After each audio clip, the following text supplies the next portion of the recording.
Hey, welcome back. It's been a few days and I didn't want to have you miss out on what I got going on in here. Let's take a look. This is Human Refurbished. And you're fucking awesome. So I was just trying to get the other side caught up with it, but I wanted to take kind of some stock of where we're at with the interior tear down. For a long time now, I've had the dash off and some of the column, I don't know, couplers and collars and so forth. Also the dash bezel and numerous chingaderas there. We have the door cards off on both sides now. We have the mirrors off on both sides now, and I did reach out to Mike's Billet Mirrors on Facebook. That's where you'll find him. He did say I need to tap 2 new holes. So I don't know if I'm going to have to take my mirrors out. I don't think so. Other than that, we've got the weather seals off of each door, and we were just going down through here, and I had there's weep holes. Like right here is a place that's actually engineered to let water run out, and you can see there's a little bit of bubble rust there at the surface, not a big deal. But up here, I've got a blowout. So I kind of scraped that raw. I'm going to hit it with like some rust inhibitor just to kind of get it to stop. But just stuff I'm going to find. What I don't want is to find any soft spots on this floor. My hope is that it's clean enough. I came through this channel and kind of cleaned it up and vacuumed it out as well. But that's where we're at so far. So we'll pick up in a little bit as I get a little further into this. You know,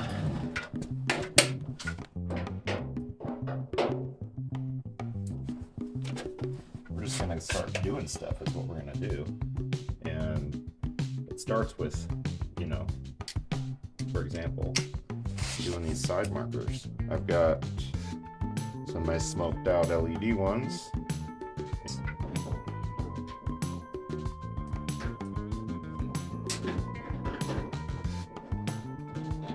That was barely in there. I think that's what works.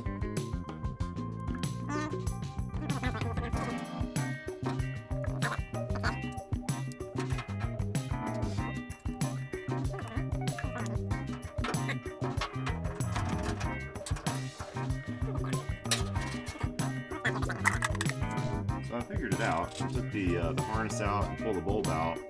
Now on the back side of these, you've got this bit here. So we're gonna get that in there. She's in, and then I need to kind of pull this apart. I'll have to find and get some new hardware.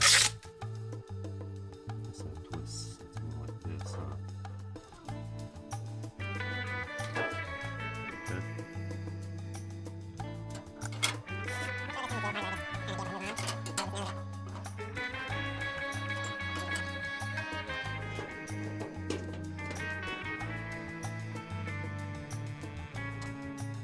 Yeah, we'll just know that this is a temporary mock-up type situation. Screwdrivers, man, this is just a regular screwdriver. Got messing about.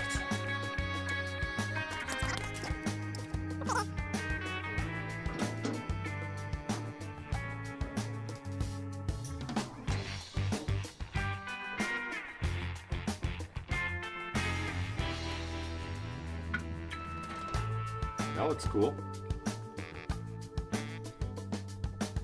Yeah, that looks cool. What do you think, folks? So those, yeah, you can see the LEDs in there like that. Yeah. So I got those on. I think they look good. They kind of match the blacked out theme. I think they'll look good once we get power back.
Just had a call with Mike over at Mike's Billet Mirrors.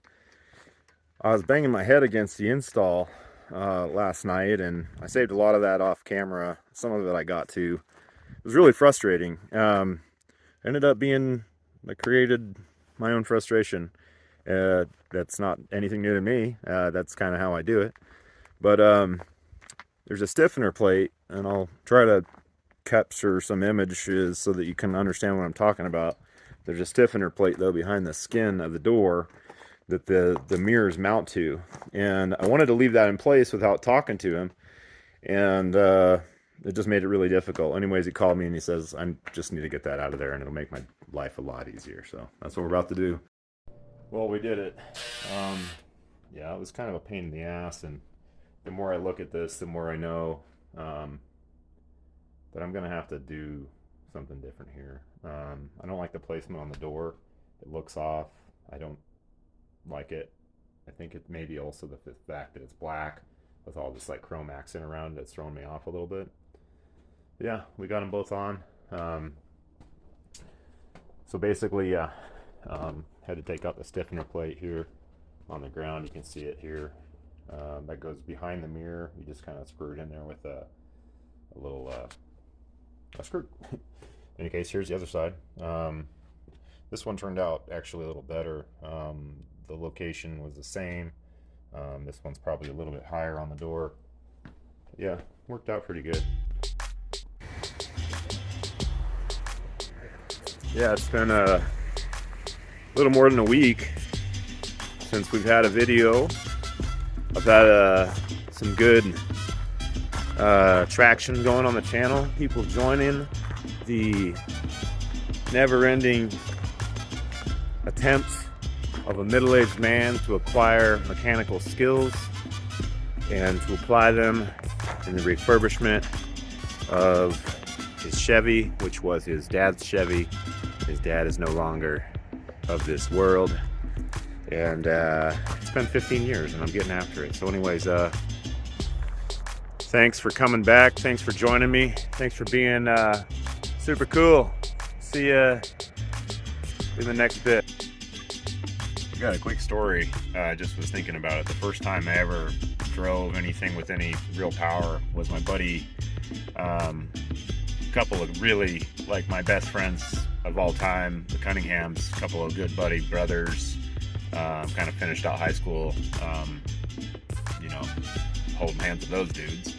Anyways, Kevin had a 66, I think, 66 Mustang, and it had the 289 and all that, but it had some performance mods. I think he had a larger carburetor on there, some headers, straight pipes. I don't know, maybe it was cammed.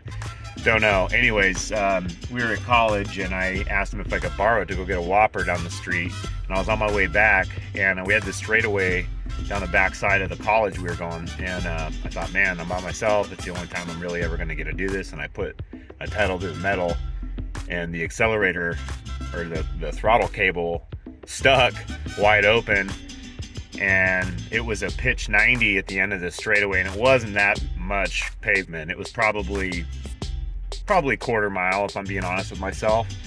And I don't know if this is the right thing to do, but all I could do was stand on the brakes with one foot and stomp on the gas pedal. And I was able to break it free literally as I was screaming up on the corner.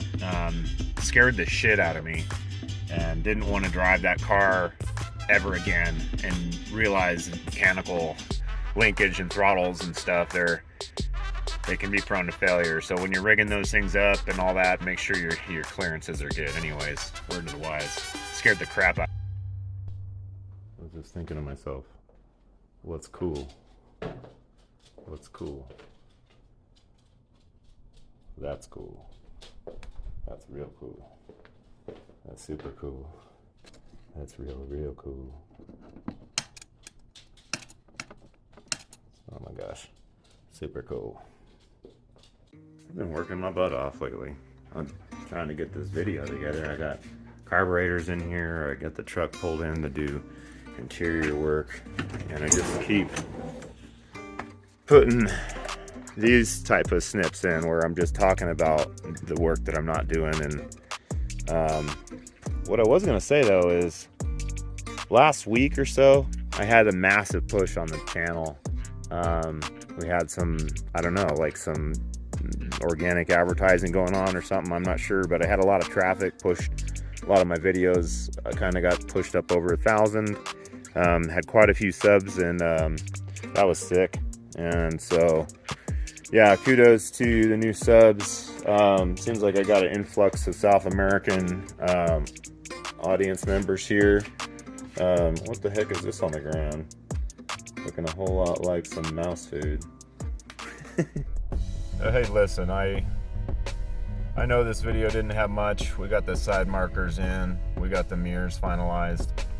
Mostly what I want to do here in this last little bit is just, you know, special thanks to all those that are joining me on my little automotive skill set acquisition mission. This is Operation Find Your Father Within Yourself.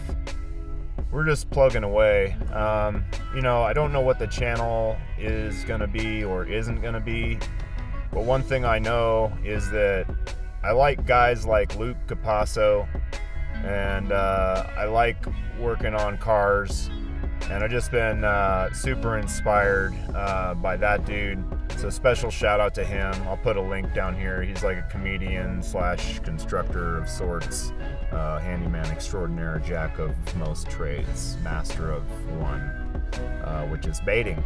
So we'll talk again next week. Luke, if you tuned in, hope you caught that. I'll be wearing your shirt in a coming up episode. Peace out. This is Human Refurbished. Please sup.